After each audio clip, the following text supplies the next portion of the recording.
Mbote bandeko balandi bozali na maizo.com mais bozo ke émission masolo ya lumingu boyoka mwa kala mais lelo tozongeli yango et tokutani na ndeko mobali oyo batebele bayebi afani na mboka Londres ayebani na kombo ya Pasteur Sony Shabani. Pasteur Sony Shabani abetela biso masolo lelo sur le Kivu. Ezala nord ezala sud. Po mabe ekotelaki nzela wana ezali batu ya kuna nde bayebi bien makambo ezoleka koleka biso to bino bato bozali na sima po bango bazali na front biso ou batu nyonso ya ouest bazali na backstage bien que baye ko vivre ba conséquences nango ya mabe na Kinshasa mais bato baza na fond o bayebi likambo malamu ezali batu ya Kivu. Alors pour na comprendre conflit ezoleka na Congo, il faut comprendre ce qui se passe réellement na Kivu, na état d'esprit ya bana ya Kivu, mentalité ya bana ya Kivu. Ce qui te comprendre yango bien, te comprendre ou te apprécier na valeur na yango, ba sacrifice au bana Kivu basali et puis ba souffrance na bango ndenge ba souffrir koleka par rapport na bana nyonso ya Congo. Mbote ndeko Sony Shabani. Mbote mingi de konangai Keruin Maizo. Voilà, Yozali Sony Shabani, batu bayebi yo mingi na ba réseaux sociaux, ozali une personnalité publique mais to yebi yo malamote. Sony Shabani azana. Merci mingi de konangai. Shabani ezali kombo famille nangai. Sony eza diminutif ya Sosten. Charles Sosten Shabani. Kombo papa nanga pesa ngai tango na botama. Na tangi na Kinshasa. Na tangi na IEC na Kinshasa, na École nationale des finances, na tangi pe na IEC Kisangani, ba études secondaires na ngana sala ki na Kivu wana, Butembo, Beni, Goma, école primaire na sala ka na Maniema, Kasongo, Kabambare, Kindu, puis na eko bakisa ba classe mususu awa na Poto, na Middlesex University na Londres. Bon, je suis un administratif de formation et de carrière d'ailleurs, financier de surcroît. Et puis, Nazali, évangéliste, Moussel Nanzambe, depuis 1989. Tata Nabiso, Yamouli Monden Tolobaka, Aïdina Bal Alexandre. Nazali marié et père de 6 enfants. Moko Azana Namboka Kuna, 5 Tozana Bangwawa, presque Bangoye sur la classe. Marie a une très jolie femme, Henriette. Voilà un peu, Tozana Poto, Tozo Bundela Mboka, depuis Makamongo Bitume Bandaki, depuis Afdel, Ti, Yokoma PPRD, Naba Makamonyo sur le Kakikuna. En tout cas, Mingo to Bundela Mboka, Bahebingai. Voilà un peu Ndenge Nakolo. Alors, Nayoki Kozali pasteur, mais aussi Bundela Mboka. Pour batebele ba mona on dirait zali incompatible kozala mosali na nzambe pe ko munela mboka yo omona que incompatibilité wana te oyo bandeko na misusu ba pasteur ba mona parmi ma be pe maladi oyo bomi Congo mususu nde yango wana soki mutu alobi ke aza ko salela mboka aza mutu oyo soki mutu alobi ke aza pasteur aza mutu oyo souci ya peuple il faut ezana mutema na ye eloko na liboso.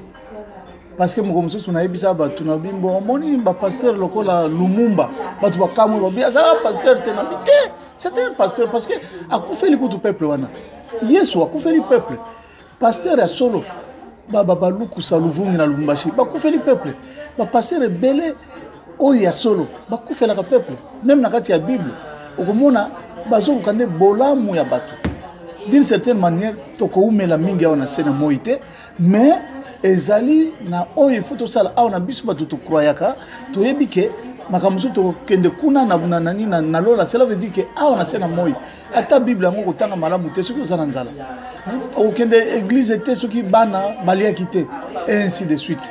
Donc incompatibilité ata moko ezali te, au contraire soki ba pasteur belé oyo mboka na biso ba kanisaka lokola ngai mbele tozana makambo oyo te. Parce que lorsque le pasteur dit quelque chose, bandimi yango pi basaleli nakanisi tolingaki to zala penza na occupation yote.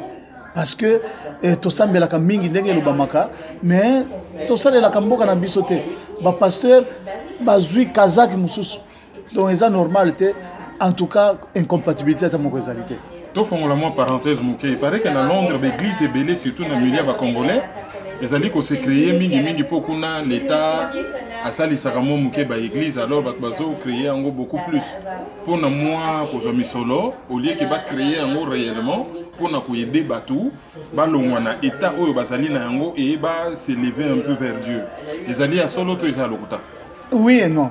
Oui et non, on a fait 20 ans à Londres, il y a à Londres, l'État a subventionné raté. Batunde, basala ka mayele, okomona fungoli otobenga ka charité. ONG, mais ba ONG on a epesa ka mbongo na makambo ya bonzambete. Mais ba pasteur bakoloba ono to kosalisa bana bakende ko tala boye o ba sala ba je boye siko ba mbongo wana nde bango baza ko utiliser. Cela veut dire que ba kosi l'état kutu donc ba sali ba ONG mais ba mbongo wana ekomi ya bango moko au lieu siko ba sala misala wana ko salisa bana to ba mama to ba mibange mbongo wana ba utiliser ka pona propre bien na bango mais mbongo penza l'état bimisaka pona union ya ba communauté pona ba communauté fanda malamu tout ça omoni bana baza ko chuba na bambeli ko bomana tout ça ba biloko ndengo na lo ko sala ba conférence ko sala ba séminaire ko sala en sorte que ba biloko na ezalate l'été bimisaka mbongo même ba pasteur ba utiliser ka ngo pona fin propre na bango pona ba poche na bango. Alors avant toko tapenda na muzindo ya likambo na ngaki na tuna yo question oyo toyebaka que Londres ezalaka vraiment la place forte ya combat oyo soko yebi penza que soki Londres telemi mboke ninganaka lelo tomoni Londres ekomi nango passoire ezali sous place forte ya combat et eloko nini s'est passé réellement pona Londres ekoma Londres toyebi lelo Londres moko mol eza sous Londres moko dur oyo toyebaka kala te. Merci mille pour la motuna. Et nazo préciser que mission to kutani non à Paris, hein, vous avez des passages ngana to kutani vraiment na balabala, bazo quand même bruit de fond, c'est-à-dire que toujours ça la mo penza donc ma solo ya Lomingo mais toujours solo la penza libanda. Ezandengo wana. Naza de passage nazo kende na Genève na Suisse. Après il faut na comme en Allemagne. Après il y a le soir à Paris pour que nazonga et pas inanga na Londres. Il y a solo bisone to bandi pesa makamwana na Londres. To bandaki yango avec une très bonne organisation au point que to salaki comité moko boye comité wana ezalaki na président na vice-président bien structuré. Et c'était Batu Mayele, des universitaires d'ailleurs. To planifier makambo nyonso. Par exemple, ko peksa musique. Bisone to bandi yango ko. Et Tokomeli, gouverneur de la ville, Tokomeli, ministre intérieur, Tokomeli. À l'époque, gouverneur à nom de Zaka Chris Paten, je crois. Non, Zala qui est journaliste, on a bossé comme on a. Ok, ça va. Alors, donc, tout ça qui a motokende qui n'andenge ya Mukanda. Donc, Tobane au Sala réunion presque chaque dimanche. Et puis, Ezalaki Makamoko très sérieux, cela veut dire que c'était la première fois tout Bundela Mboka, occupation, Ezalaka na noté na Mboka na biso, tango biso to bota mitile, non, tout le monde a l'accès biso yango, mais na boyebi na biso na maele na biso toyo kani to sala eloko moko bien structuré, ce que toi na idée de travailler na yango, to étudier yango après to ti yango na misala au point que ndenge outi ko loba ndenge batu nyoso bayebaki, en tout cas to salaki yango. Je me souviens, les réseaux sociaux, ils ont makasi le lobo était, mais tout ça qui système ya bonjour, tout ça qui système ya tout ça qui système ya vidéo, ya CD, to bandi ko kabole la batu na bandako, to bandi ko tinda na bamboka même na Paris, na Bruxelles bisika nyoso, pona kulakisa batu. Tozo bundela nini mboka na biso ezali ndenge nini et qu'est-ce que nous pouvons faire ezali kamwa nani donc tokendeki nanu na sensibilisation mobilisation pesa makasi et puis ezali na biloko oyo totiaki na lokola loi et ba monsieur ba se ko déranger biso awote d'autant plus que bazo embela mopaya au lieu ya koyembela makambo ya mboka ba pasteur ba ya lisusu te ko déranger batu na ba message na bango ya lokuta au lieu ba batia ba message oyo ko permettre batu boyebi makanisi basali la bongo ezala kite alors totiaki ba structure totiaki ba loi na biso au point que et ambrazaki diaspora mobimba mais eko kufa pona nini pona maladie ya congolais bisika nyoso azalaka eko kufa pona jalousie batu oyo bazalaki chargé na structure wana ya sécurité mais okomona bango bakomi kolinga baya na télévision batu oyo tobengaki batu ya molili balingi pe bamona bango croyant que soki omonani na télévision wana nde okomi soki na succès soki ndenge nini donc maladie ya jalousie penza donc ata moto alobi likambo eza na nzela te tolanda yango te mpo na nini mpo ye akoyebana boyaki kokóma makambo au point que moyen susu ekende liboso ezali te tokomi kowelana tokomi kobunda biso na biso ekomi mpenza na façon moko moyen tobundela mboka ezalaki te ekomaki kobunda entre biso na biso alors structure wana komona ngoni oyo CRC ezaki dirigé par nani ezaki dirigé par ndeko Jansi Kazadi ye mutu toponaki comme secrétaire général nani président. Voilà. Mais tant que aye kokoma na problème ya classe parce qu'il fallait présenter 2 diplômes à la fois. Bon, mikanda ototiaki structure na biso donc constitution lobaki na absence ya président secrétaire général nde il faut azwa masolo ti tokokoma na élection mususu. Curieusement secrétaire général ezalaki ndengai mais babundisi ngai na moyen kutu ezalaki te. To pasolaka babiloko wana to tiata mutu mususu mais pourquoi pas yete akoyebana ekokutana makambo moko ya busoba aza muswahili akodirige biso te barwandende balobaka swahili bango nde bazokamata mboka donc vraiment kocomprendre te au point que ekomi kobebiselanga bamituka toye kokoma tina police na moni moyen kocontinue ezali so te ti lelo oyo ekufa mpenza Comment bato bo interdisa ka musique na Londres na ndeko ya kufa komo na ile susu nani mukende te oyo akufa Robert Mbenga nde moto azali connu un peu neti moto yo yemto yaka na idée wana na idée ya ko interdire musique na diaspora ti lelo oui yemto yaka nango malheureusement Nzambe azwaye alors biso totiaka ngo sikoyo na totiaka ngo penza na mikanda malamu tokomeli bakonzi nyonso ya mboka to expliquer na télévision peut toujours pas chance ya kuzwa na ba télévision mibale misa tukuna o ezali ko arroser penza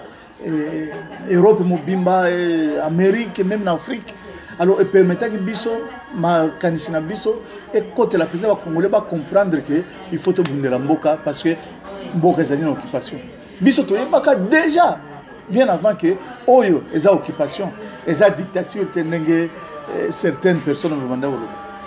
Voilà, alors ça le lobby qui est occupation donc comme Mutambanda donc oza Mutambanda. Non, naza mutu ya pare côté naza mutu ya Mutambanda te mais makambo mingi alobaka eza na nzela nandimaka yango. Voilà pour normalement et comme moi propagande moko awa soko lingo réfléchir que mboka ezo occupé aller anathème et comme anathème en fait ba boke loka anathème bon yo Mutambanda yo kanga monoko.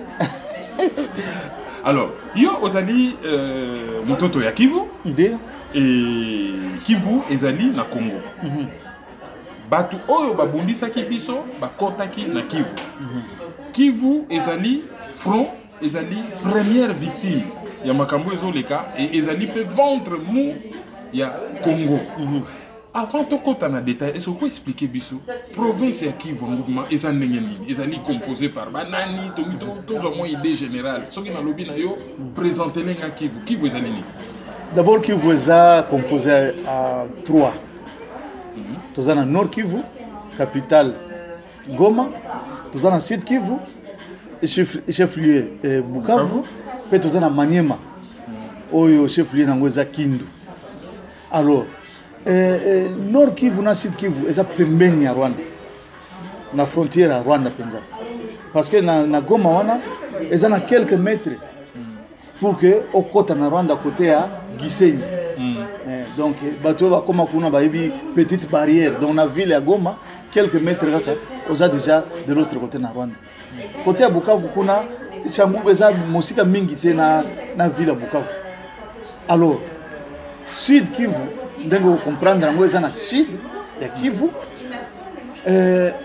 tout le bandenge nini eza na ba zone telle que zone ya Kabare, zone ya Ngweshe, zone ya ezana ba moi zone moi ebele.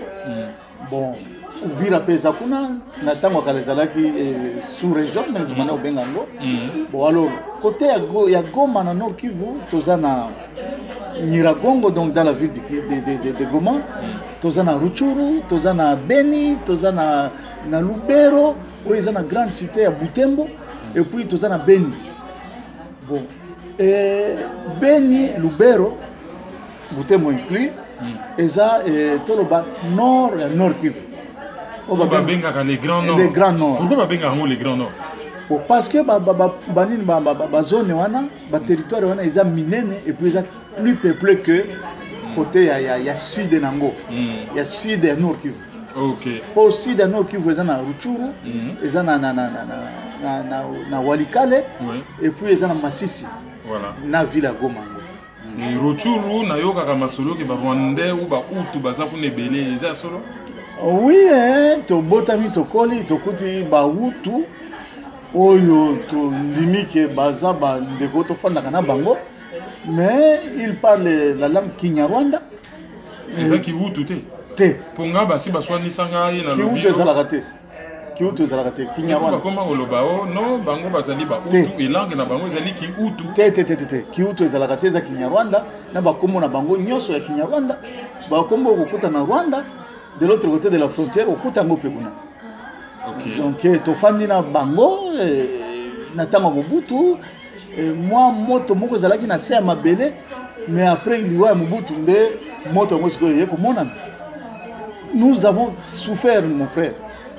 Nous avons souffert nous les autochtones parce que tant que yo moko yebi ba université zalaki Misato. Il y a Kinshasa, il y a Lubumbashi, na Kisangani. Alors, moi, je suis ici, école secondaire, il faut qu'il y ait une université. Mais si on a une université, on a un quota. Quota à Kivu, ils sont autochtones, tout le monde en a été. Bakombo rwandophone, au point que tokoya kokoma na IEC, na institut privé, mwana mtu afani 3 ans, azwaka nini inscription na université te, akoma obligé ta musu yakosala toko kende mboka mususu pays mususu kaka akoza biloko wana. Donc moi loko moko bandaki banda tango nakala. Je me souviens il faut na loba yango lelo. Parce que mwana mtu IDPS azolo loba, biso nde to bandi IDPS wana. En 1990, 89 d'ailleurs, ma carte de membres de l'IDPS 0056 na zone ya Kalambo ya IDPS na 1990 na pasola yango tango Mobutu atie Tshisekedi comme premier ministre tango a nommé ba ministre naye oya Kivu aye kotia Mobutu moko boya ya Ruchuru. Ah bien non, comment place on okopesa bana mboka te. Alors, c'était le jour où on a tika IDPS. Où tu as Ruchuru? Comment on a? Je ne me souviens plus, ça fait un peu longtemps. Oui, tout le temps, le gouvernement, on a te retrouver. Oui. Le jour où on a Silga Kanal, on a longwa na IDPS. Alors que Bissoni tombe, on a pas besoin d'IDPS. Voilà, alors, la tribune est en Kivu. Pour te le vivre, Maniema Mingite, Maniema c'est Kindu, et puis. Bon, Maniema est ça. Kindu, et ça quand on a ya Kivu. Mais kuna bon tozana bakusu tozana bazimba tozana bazamo ebele tozana barega une partie barega bazana na Maniema une partie barega puis bazana Sud Kivu. Bon et puis banini ezamo ebele ba tribu ezamo ebele kuna. Alors na Nord Kivu?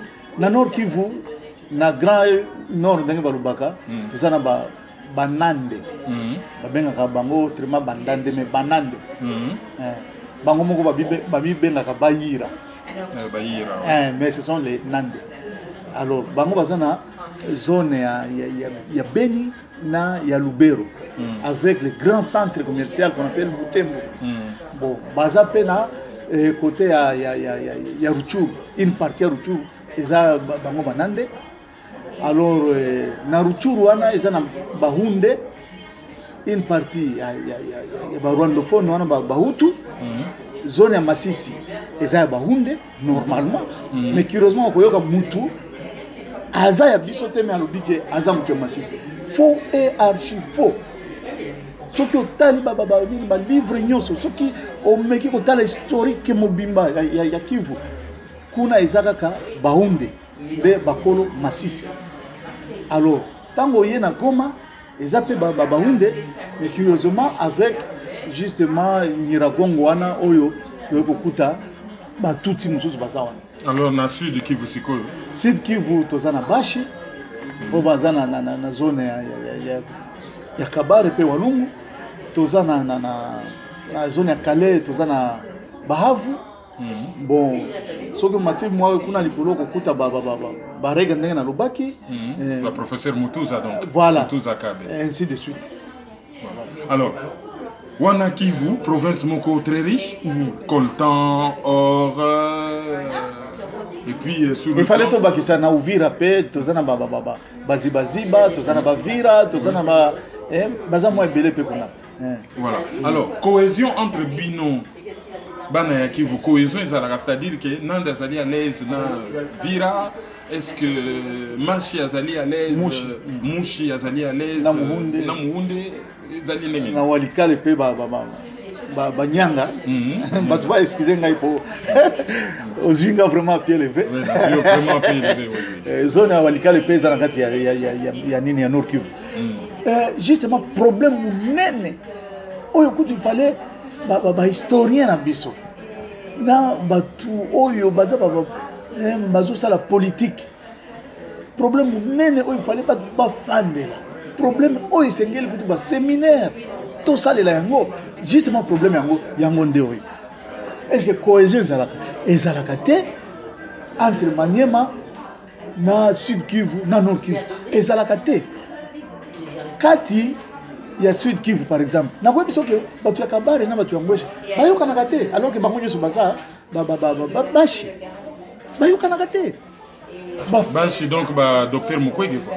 Non, Mukwege aza mutu ya Sud Kivu na côté ya Uvira. Il faut azala soki aza muziba te aza Uvira peut-être. D'accord. Côté ya ma grand-mère oyo ndani wana ya j'oublie son nom, moko ya ministre ya Kanambe Mikolo. D'accord. Oya mukose boye na bosani ko mona ye bango baza batu ya Uvira. Soki okomi na Nord Kivu, mais il y a un sérieux problème, Pourquoi? Parce que Grand Nord wana Beni, Butembo, Lubero Banande depuis la nuit des temps, pour eux ce sont des grands plus que les autres na kati ya même province. Et d'ailleurs tango makambo ya nini ya occupation oyo tango ebandi nde na Masisi.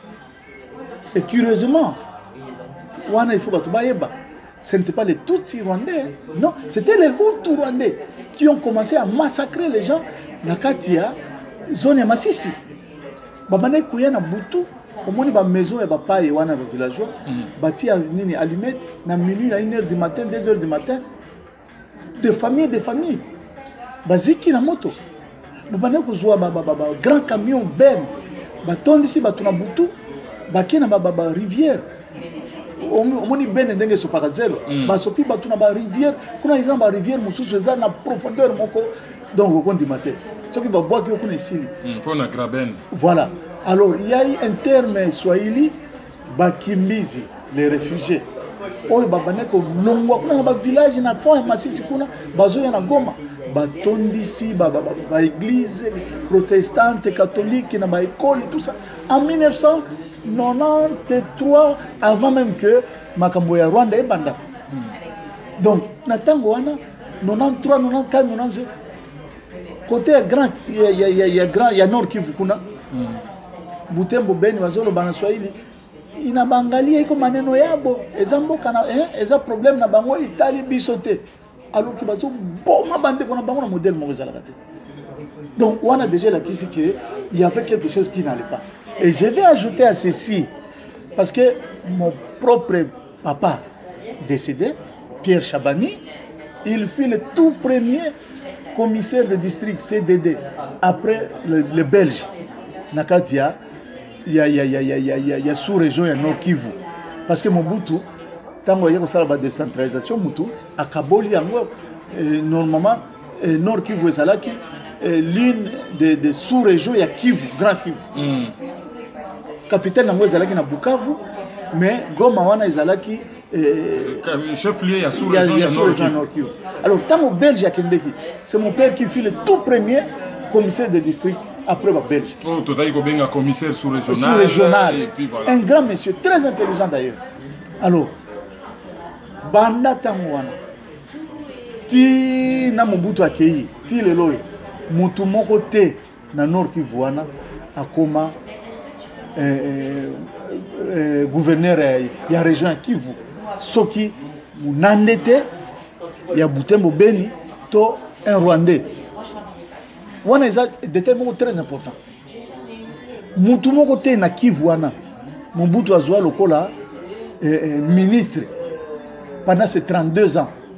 Soki te moko kaka ambassadeur Murairi aza kutu na Bruxelles awa azalaka ambassadeur pendant un certain moment. Appareillé, mutu moko te. Tous les ministres ne venaient que de Beni Butembo. Tout. Donc, ceux qui sont comme ministre, tous ceux qui à moins qu'il y ait adjoint, mais qui est vraiment ministre full, rien. Gouverneur full, rien. Donc, parti où on a très privilégié. Parti où il y a Sud, il y a Nord Kivu. Et l'autre côté, abandonné totalement. Alors que tant que vous avez maï, mingi penza. Bauti de côté kuna ceux qui ont tellement coltant au toujours le belalelo mais ils ont de côté na biso mais curieusement abandonné totalement en tout cas et bandine na Masisi baza baunde mais le lot to baka baunde te parce que même na Sud Kivu ba mai pe bazali donc ba résistant résister na ba moyen de bord ba résistant oui contre donc ça le la djihad. Donc, bakamatema belé na bisoté. Ceux qui tokufa. Et d'une certaine manière, nandenge ya solo. Donc ils sont prêts à tout, mais ma belé kendete. Bien sûr que côté à Butembo finalement, quand même, na niveau on a ya résistance. Et moi, bokabwani wana ezate parce que ils ont compris que ceux qui tokabwani boye tokolongate. Alors, problème nabino na Kivu, problème nabiso parce que tu es congolais. Ezali ba leader ou ezali au niveau de la population? Nyonso mimbale. Na ba leader na population. Oui, commandant na ba leader. Parce que les leaders congolais, qu'ils soient de Kivu, qu'ils soient de Bas-Congo, qu'ils soient de partout au Congo, ce sont les mêmes. Ce ne sont pas les leaders normalement. Ce sont des égoïstes, des opportunistes. Donc, au moins, il n'y a pas de biso batubaye banaka. Aujourd'hui, moi, chance, moi, se retrouver quelque part dans Kinshasa, paf! Ce que bomisa qui monte, ce que yiba qui, ce que ça là qui au commis directeur, moi, boy, ministre, moi, boy, au yibi bambongo. Une année, 2 ans, 3 ans, tango échéance électorale et koya, na bambongo yiba qui wana, ah, au bandi ko sala publicité, bandi ko pesa watu mbongo, bandi ko sala ba voyage, au yebani, ba imbio na ba musicien, ah, tu au commis leader, mais quelque part aux ana leader. Parce que tous, ceux qui sont vrais leaders, tant que Kufaki et que Mboka, Rwanda, Zozoyango, Dengezuyango, Boilelo, mais tout le monde est leader. Vous aviez connu quelqu'un comme Pai Pai Wasekasig. Il y a ces colonies. C'est juste pour NATO, tout ça, c'était un pour NATO, mais parce que nous parlons de qui vous comprendre. La question que c'est tribal, toujours les gagner tout comprendre un peu mieux. Il fut. Et oh, il y a la deuxième émission dans la sur Kivu. Moi, il y a les sur internet. Dans la salle déjà, moko oh ba poser qui ba jalon et yo siko zo kota na ba détails, vous expliquer un peu plus clairement. Papa Nangai, Célestin Chabani, il fut professeur. Il était ami propre. Il y a Pai Pai, Basilissa, classe ensemble dans l'université à Kinshasa. Après, il a continué à Yaka, tout ça. Mais Pai Pai, Bazouakaye, na Monseigneur Chibangu, il a présenté il y a Mobutu, tout ça, il y a comme gouverneur à la banque, et ainsi de suite. Il y a Zalinande. Na lingina ebisa.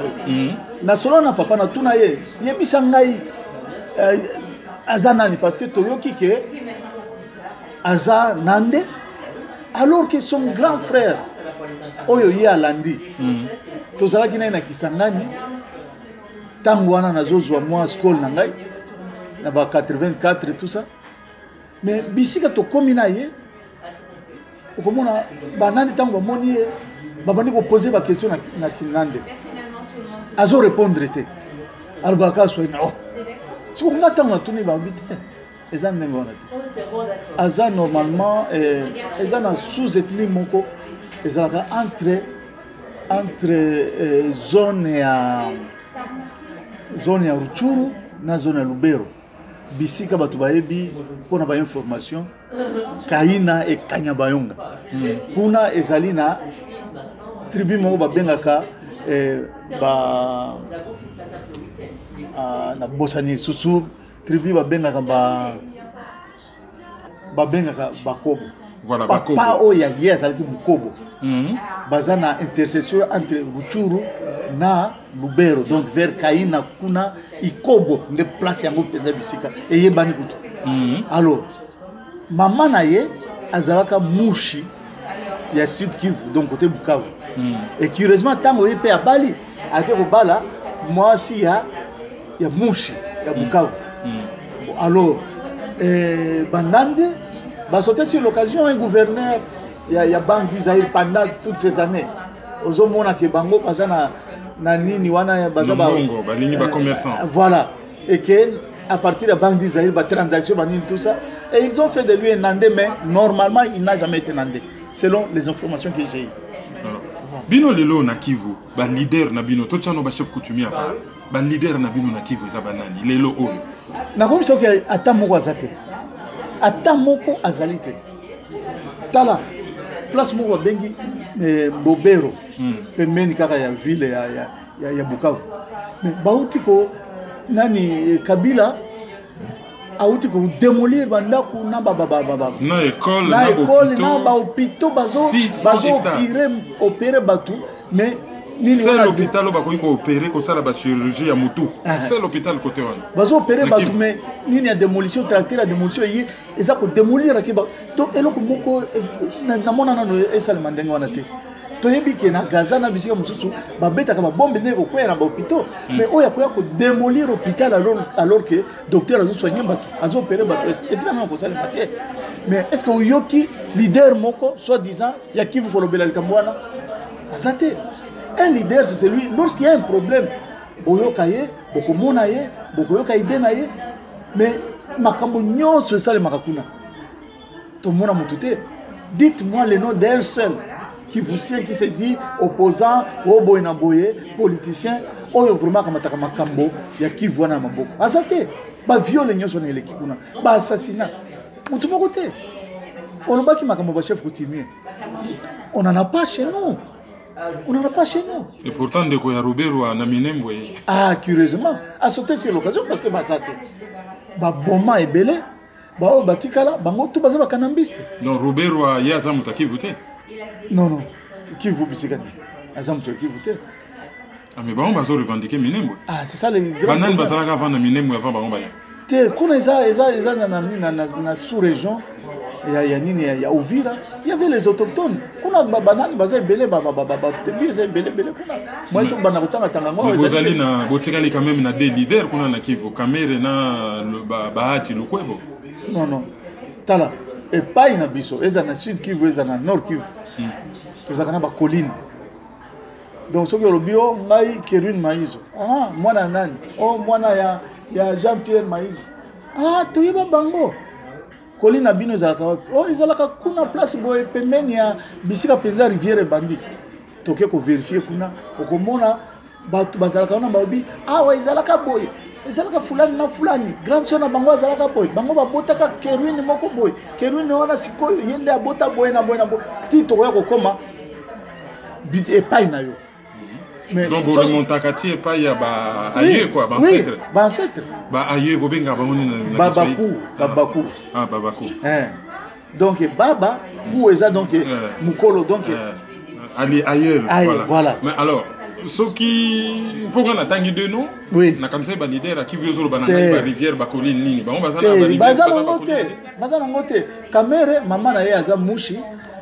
Maman na zamushi wana yebani nga moko personnellement nakutana kina ina Londres to bandaki même ko sambela disons abandé osambela na église moko pas ndeko na biso moko mais papa na ye bon d'abord na tikala komona ye te soki na mona ka eta musu na ngana loba oui na mona ye bona boy mais en tout cas nous n'avons pas de leader là-bas problème eza kuna ezali une grande escroquerie donc au moni mutu a bombé kaka tolo bambongo ya biso ya banque centrale bazo kabolela mutu nyoso ba PCP mandambo lokola bato baza na pasi ya koleka na kimotema mabe ata mutu akufi pembeni yo kotala te alo mouvement kaka ndenge wana yango bongo bahati ye colonel en tout cas ma connaissance c'est un Hutu rwandais. Alors bahati Lukwebo Hutu rwandais. Oui. Et Kamere un pied dedans un pied dehors. Vraiment kaka ndenge robion. Ah bon. Donc c'est quand même bizarre. Mais alors bah leader monsieur Batikali tozui Mushebe quoi. Bon Mushebe ko kufa na ye. Ye akufa ye azalaka mais en tout cas selon ce congolais ou selon ce qu'on a yokaki il était aussi rwandais. Problème tout ça nango yango wana. Omoni Bongo Machako, docteur Machako. C'était rwandais. Hutu rwandais de Rutshuru et yebani. Enfin bref, kuna soki mutazate en fait. Mutazate. Le grand problème tout ça nango. On a tué, exterminé les intellectuels autochtones du Kivu. Et loko baiki ko sala batu bamonaka bomaka ba généraux, ba bomaka ba prêtres, ba bomaka nous systématiquement ba intellectuels congolais originaires du Kivu. Deuxième chose c'est bizarre. Kala soki makele les en internet ba manifestation na remarqué on dirait ba na Kivu ba sala un peu réservé. Pas était réservé, totalement réservé. Les ali passent. Nande kono ke win. Na fa na Londres, na fa na Porto une vingtaine d'années. Et j'ai comme l'impression qu'il y a ça. Alors que tous ces intellectuels, des professeurs d'université, mon frère. Il y a des juristes. Surtout dans les pays scandinaves. Oui, Suède, oui, même dans les États-Unis. Mais au comment on a Kivu, a commis mon isaté pour bakoya ko tiela e poison, ou bien bakoya ko bomisa ye a bangi na ye. Ba mususu eza ki monter mamabe. Parce qu'il y a une chance, à la classe, à Moussala Moko a bien, il a peut-être 45 000, 55 000 cas, 60 000 cas par an. À cause de une voiture, sans problème, il peut faire des voyages avec son épouse et partout au monde sans problème. Il s'est dit, oh, c'est ça le malheur du Congolais. C'est ça le malheur du Congolais. Tant que tu as un leader, Nyamwisi est un leader na Kivu, non? Nyamwisi, c'est une connaissance. Bon, ami, c'est trop dire, mais Azam Toto Yebani Naï. Lui, il a eu d'abord, tout ça qu'il a eu à l'université de Kisangani, il a fait les sciences politiques et administratives. Tant aussi ici, Azwaka Chance, grand frère Naï, Nyamwisi Muvingi, Oyo. Oh, bah, Tumbaka na Butembo, na makambo ya Mobutu, tout ça. Amekaka ko coacher na moi tango muki quelques 3-4 ans a coachaka ye na makambo ya politique et puis amemaka même en Afrique du Sud d'ailleurs à un certain moment bandaki ko sala ba interview na Afrique du Sud je pense na tango wana vers la fin ya Mobutu tout ça et puis avec ko azaki na on appelle ça comme ma carte de abandako la kisaye milliers à Komaki tout ça au point que une carte de visite à Makassi voilà. Alors na niveau ana ya moi permettre qui a que se retrouver dans maboko ya président ougandais au point que il va se retrouver yepé na MLCK ML na ye côté ya Ituri. Vous savez que là Ituri est dans province orientale et ça qui voté dans la province orientale mais kuna tozana ba mine d'or Oyo Ouganda a mis la kitango occupation bandit. Alors il a fallu qu'il y ait quelqu'un du milieu. Oyo comme on s'amate que oh voilà un étranger ou yaza ça makambokuna. Mais il tourne les akaka al pembeni kaka ya Kivu. Et c'est lui qui est allé faire cette sale besogne là pour les Ougandais. Et alors au même moment au FIDA Beni Butembo tout ça il a placé ces gens au point que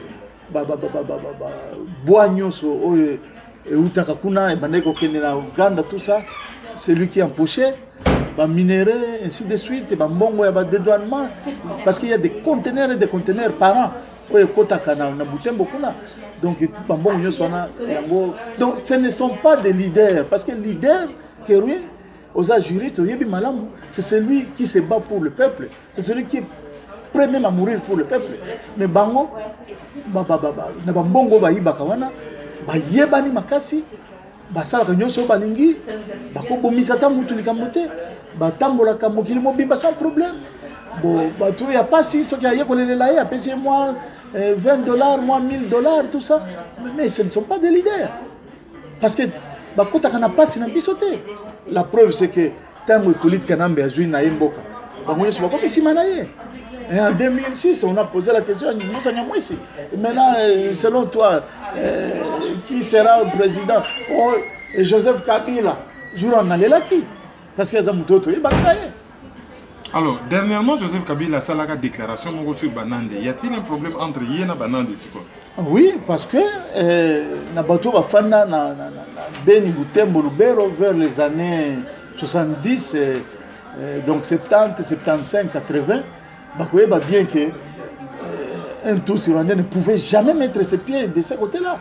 Attention, nommé na Kadeza, caisse d'épargne d'Isaïe.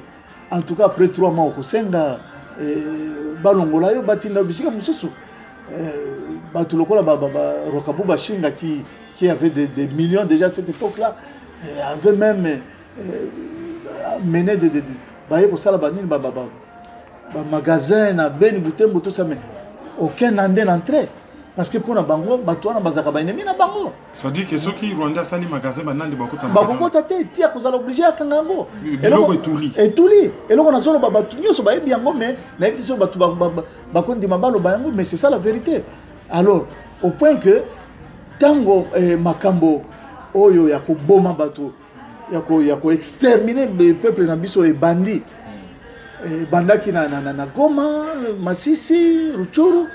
Batu à côté Butembo ben banda loba wana itali bisote itali bango kuna bango na bango mais tango makamango ye ko avancer et comme si on na Lubero ben Butembo les politiques anambia sasi penza bomina ndenge za la kate bango siko ba moni boale ba comprendre que nzoka ndaza véritable ennemi na biso alors tango siko alingi meka kola kisake kuna nyose za yaye ne babali kutumba ba nini ba ndako na iba résidence on a sala ki ba déclaration que Banande bazo luka ba problème kuna voilà mais alors les autres moni déclaration ils ont un groupe Banande moko ba komo beta masolo ya autonomie à Kivu c'est la balkanisation en marche justement baza ba naïf ba ignorant pesa maomingi pona bango parce que bazo sala jeu ennemi souci naye à affaiblir Kivu Nyoswana afin que à annexer ango ndenge sengeli na Rwanda ndenge tozomona déjà map ba carte géographique oyo Rwanda comme ko lakisa ke Rwanda donc ça ancien Rwanda na une partie ya nord sud Kivu Maniema na une partie ya nini ya Katanga. Or sur le plan historique c'est faux. C'est pas vrai. C'est pas vrai. Bien au contraire, parti à Gisenyi des Zalaka na Congo. Ah, aux hommes comme Makambango. Donc, et ça passe mingi. Moi, je pense que l'autochtone de Kivu doit ouvrir ses yeux. Il doit comprendre que, tout ça à Paris, les Français, qu'est-ce qu'ils disent? Qui ne dit mot? Consent. Voilà. Donc, exactement que le kola bafani na bakwa na bango, onga na zwa musala na ngai na Norvège, onga na za bien na Californie, okutu na Paris na za na ndako na somba, ça ne suffit pas. Tu vas mourir demain, tes enfants, ba kozala ba patride. Et ça normalité. Pourquoi les kambo yeka katango biso toza na âge? Parce que nzambe yebaki ke biso ne to bundela ngo. Mon frère, tango biso tozala ki na ba humanité wana. Na tangi kunate. Toza na école primaire na ba humanité komona na classe il y a 35 élèves tant que toza 7 personnes seulement ba mususu nyoso wana basa ba munoko ezala ka bisote ozomona bato bozali ko benga bakayibanda kuyapa voilà babane ko banga biso melelo biso to ko banga bango okomona na collège 5 ici on a Goma. S'il y a 20 professeurs, tant Moussoussou, n'a habité 7, 4, 6 de Congolais. Quand il s'est battu, si on l'élo, 25 ans après, n'a pas de qu'il ne vérifier. En tout cas, les autochtones, il faut baser entre 20 et 25%. Parce que ça, si va bomber, mais va cotiser belé. Si on va commis plus nombreux que Bissot, mais les Congolais, afin d'en moi si na bananaye na Italie. Qui va faire référendum les lots, bakozwango pour ba commis majoritaire. Bien sûr. Il y a un député ministre rwandais où il y a eu la déclaration moko eza ko tambola na net alobini kaka parti wana kutu. Oh, Beni, Lubero, Masisi, Butembo, et c'est comme qui a biso déjà, toujours continuer na processus na biso, boye ba déjà que Kalaming était toujours zongo. Et ça na internet. Baso le bango, baso bangate. Mais biso ba Congolais, papa nangai. So ki okufeli mutu, ezali na yo. Na bana na yo na baleki na yo. Bato botanga na bango bakoya sima. Bato ya musala bakoya sima. Bato soki ya quartier bakoya sima. Mais comment makambo e bandi na Kivu, mais ce sont les Kivusiens, ils ont pas si mingi. Ils ont pas si. Ils ont makambo so to comme obligé pour le baka yango. Omoni ndenge ozali au Kéruine, aux d'origine congolaise. Au boti bana na France na Paris. Bana wana bakosolola munoko ya awa na France. Bakozala ma camarade awa. Bakokola bakozala obligé babala. Forcément bakena kubala na Congo te. Bakubala. Symbiose wana etinda ke mingi tosangana. Tosangana sikoyo ezana esprit moko machiavélique ezakati na bato. Lokola tango mususu origine ya maman eza ya ngambo kuna et à cause de cela ngai bakote papa soki na kosasa ba pesa ngai machete na sasa bango. C'est ça notre grand problème. Cela veut dire que ba pesa Kanambe, Bapesa, même Mboka Ekende, parce que quelque part, Yemoko Ayebi, Nandega Kinsue Kike, Maman na Bango Autakuna. Donc, pour batondi belé na ki na gouvernement wana, soko monika mutazo soit moins avantage belé, so le bio gratter un peu origine. Tango Mamba, Azaya Kuna, Général Olenga, Azaya Kuna, Mama ya Mutua Bomaki Chebea, Azaya Kuna, presque Bango Nyoso.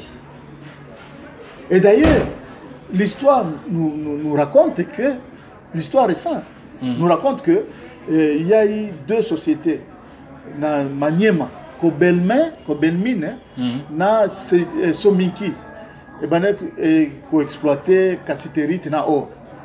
Alors, il y a plusieurs Rwandais, oyo, ba Belge, ba Memakuna, pour exploiter, donc ça va misala wana. Alors, les autochtones, ils ont pris Banabasi ya Batuana, Babota na bango, et Batu mingi ya Maniema, ba maman na bango bazalaka, ba Rwandaise. Même chose, na ba mine na Katanga kuna. Toujours les mêmes Belges. Batina Batu Bele kuna. Non seulement ba Rwandais, mais na ba Kasaïen aussi. Raison pour laquelle ba Kasaïen Bele, ba yebaka kutu Kasaïte, ba yebaka nini Katanga. Mais ba nani Bele, ba Rwandais Bele.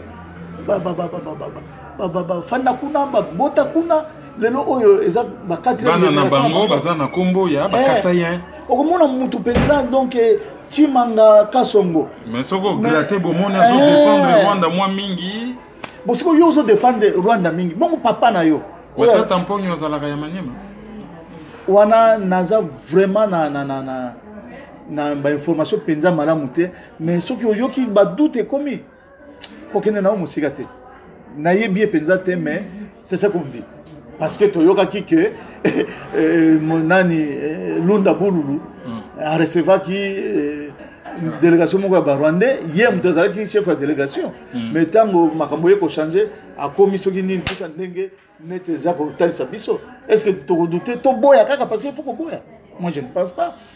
Alors, là, c'est vraiment terrible. Alors, message ni okoki ko lancer na Swahili na batoto ya Kivu o baza na poto na ba o baza na mboka po émission pe na mboka ba Holanda. Tambia batoto ya Kivu d'abord que ni huruma sana. Sababu aenge kwa ba mai kufanya ile kazi wanafanyaka kama Kivu lenda zamani sana. Mais batu benye biko Kivu munani mu diaspora avec les petits moyens yenye tuko nayo on allait faire beaucoup de choses et on peut encore faire beaucoup de choses parce que qu'est-ce qui nous manque? L'intelligence ne nous manque pas, hatukosa akili, elimu tuko nayo, pesa hata kidogo kidogo kuchangisha haikosekane. Mais pourquoi kila mtu anabakia kwake anasema oh mimi inanitoshelea mimi na batoto yangu na bibi yangu? Non, mais batoto tu tunazala tutabacha wapi? Pourquoi Mungu alipermettre que nchi yetu ikamatiwe seulement mwi wakati yenye si tuko en vie mwi age tuko nayo? Parce que Balumumba Mobutu il n'était pas très âgé. Bamsu bengine balikuwa tu ma 20 ans, 25 ans. Mais leo hii batu ya Kivu benye biko États-Unis, benye biko Australie, benye biko mwi Europe yote. Mais âge gani biko nayo? 50 ans, 60 ans. Tout faire quelque chose juu ya nchi yetu, tu récupérer nchi yetu. Inaisha kwenda c'est vrai. Mais tuko na possibilité ya kurécupérer nchi yetu. Mimi naomba kabisa watoto wa Kivu bapie kuangalia, basiseme oh no, tuache tu, tuache, tutachia nani? Iko nchi yetu. Ataba tukiyo kule ku Pole Nord. Ngesema uende banyanganye Pole Nord. Abata itika. Juu ya nini? Parce que njo inchi yabo ile. Mission ni kama tunaweza kuacha tu inchi iende hivi. Ça fait 20 ans maintenant tunapigana, bana violer bana muke, bana ua, bana katakata vichwa batu, mais les gens ne veulent même pas que useme. Ndaendelea kusema en tout cas mwenyewe namulumiza kuroho inamwangalia, hii inafaa tunasimama. Merci. Sasa na tunaomba nyie benye mnasikia lugha tukufu ya Swahili, mkwe mnafuata kama mema emission iko très important. Ndugu yetu Kerune Maizo anafanyaka mu Lingala, mais batu mingi deja kule Kivu mnasikia Lingala, na kama hata usikie mwenye anasikia anapima kuelezea, anafafanushia wengine wasikie kama nini ndio tunasema, sababu iko lazima sana.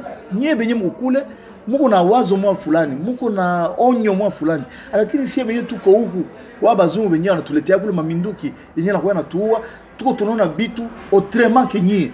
Cela veut dire wakati émission analyse inapita, en tout cas ndugu fanya namna koyote ufate na upatie bengine na bafate. Voilà, en tout cas, merci mingi Thomas Tondo, pasteur Soni Chabani. Ndenge ou expliquer biso, tout le monde un peu plus clair situation à Kivu. Là, tu banda kobeta masolo, il y a balkanisation, il y a occupation, il y a ndenge batuana bayaki, tibaye kozamboka, ndenge baso konzabiso, to banda kozalana décryptage ou tu kosala et ko permettre biso to comprendre makambu un peu plus clairement. Bana Kivu baye ba que le Congo est un et indivisible. Bazalaka abandonné te.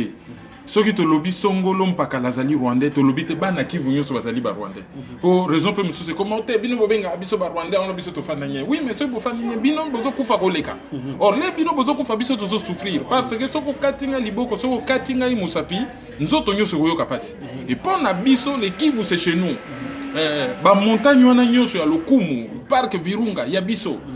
Ba makaku wana ba bonobo ba gorille de montagne ezaya biso même mulenge wana bazui wana mulenge ezaya biso lac Kivu ezaya biso ba neige éternelle o ezali na sommet ya Rwenzori ezali ya biso bana Kivu ce sont nos frères ce sont nos sœurs et nous sommes très fiers ya kozana bandeko ya marque wana bazala kate l'impression ba tia bango moi ligne moko imaginaire na mutuo est na ouest ça n'existe pas il y a que le Congo Mukongo azandeko na yo Katanga azandeko na Muluba azandeko na soki batuana ba yeli biso tribalisme bazoye la biso po ba diviser biso les biso to kolaka pomme de terre na biso to yiko na Kinshasa ezako utana Goma donc ezali place oyo biso ngai so na ki voyage na ba pays scandinave na fin na bandeko na nga Kivu je me sens à l'aise na kolia madesu ya sukali na kolia pomme de terre bana na bango bazali bana na ngai ba mama na bango bazali ba mama na ngai ba yaya na bango bazali ba yaya na ngai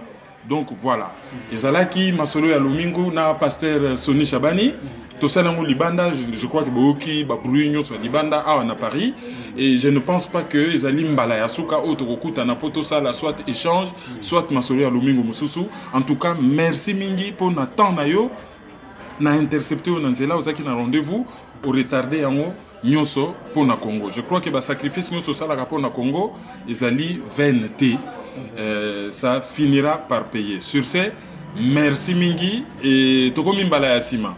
Numéro à téléphone Nabiso 0033 758 469 414. Chaîne YouTube Ezali Kerwin Maïzo. Bolanda biso na ba groupe Facebook, na ba radio en ligne, na ba télévision en ligne, to na debriefingmediachannel.com. Merci.